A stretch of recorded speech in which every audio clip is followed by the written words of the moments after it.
kulan wacan daawadayaal ku soo dhawaada halkan waa channelkeena Soogal Media oo naga daawataan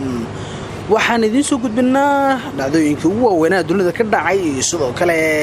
reaction aan ka bixino fanaaniinta Soomaaliyeed iyo waxyaabaha ugu muhiimsan ee dhacay markaas taagan waxaan kaloo ka falanqoonaa fanaaniinta sheekooyinkooda ku saabsan waxyaabaha aan isleenahay maanta oo ay xiisagelinayaan daawadayaasheena fadlan haddaad nagu cusub tahay subscribe channelkan calaamada gambaleelka dooro kadibna share like saaxiibadaadana la wadaag mahadsanadiin aan ku bilowno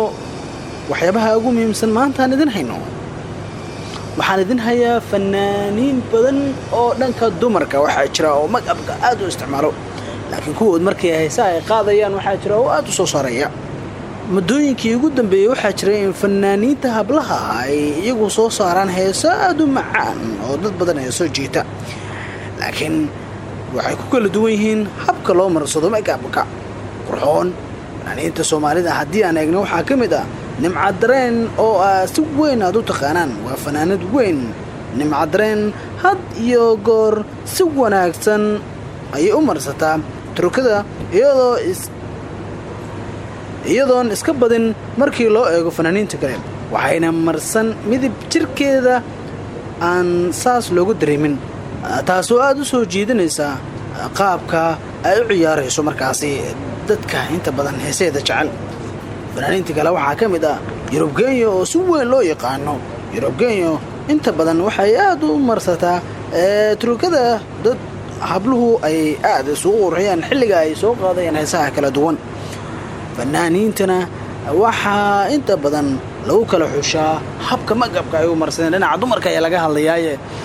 isteelka ayaa laga eegayaa xitaa waxaa la fiirinayaa muuqaalka qaab dhismeedkeeda sida dharka ku dhagan dhinacyo badan ayaa laga eegayaa waxaa kaloo ka mid ah fanaaniinta King Jamac waa gore fanaanada codka quruxda badan King Jamac waxay ka mid tahay fanaaniinta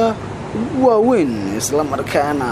dhinaca magabka aad loogu yaqaano kiin waxay sidoo kale dad badan ayana soo jiidataa qobka ciyaarkeeda waxaa jira fanaaniin oo iyana sidoo kale qobka ciyaarka aad loogu jecel yahay Shaadi Sharaf waxay ka mid tahay hablaha Muqdisho gilgili ruuxay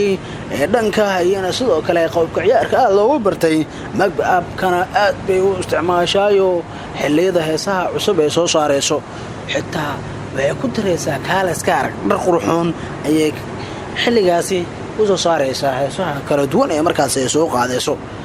fanaaniinta kale ee ruuxay ee gilgilay magaalada waxaa ka mid ah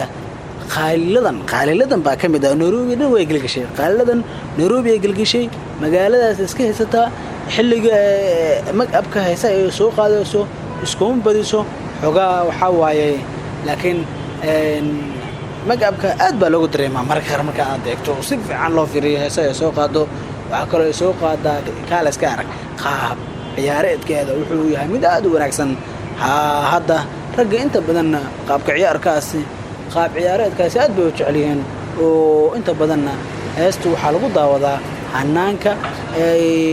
fanaanada u qaadayso qaabka ciyaarkaas marka khaaladan way tagtay Nairobi dhan way gilgashay mogta waxaan kaloo qayb ka ah fanaaniinta quruxda iyo magabka iyo qaabka ciyaarka aad loogu bartay fanaanada weyn Nadiir Naruus oo magaalada Hargeysa gilgishay muddooyinkii ugu dambeeyay waxaana jiray in guud ahaan magaaladaas iyada ay qabsatay magabka markii la eego waa ay madowday laakiin magabka aad bay isku xadaayo oo xilliyada heesaha ay soo qaado waxa laga dareemayaa aad baa loo dareemayaa marka la kulanto runtii wax badan baa ku soo baxaya oo asleedahay marka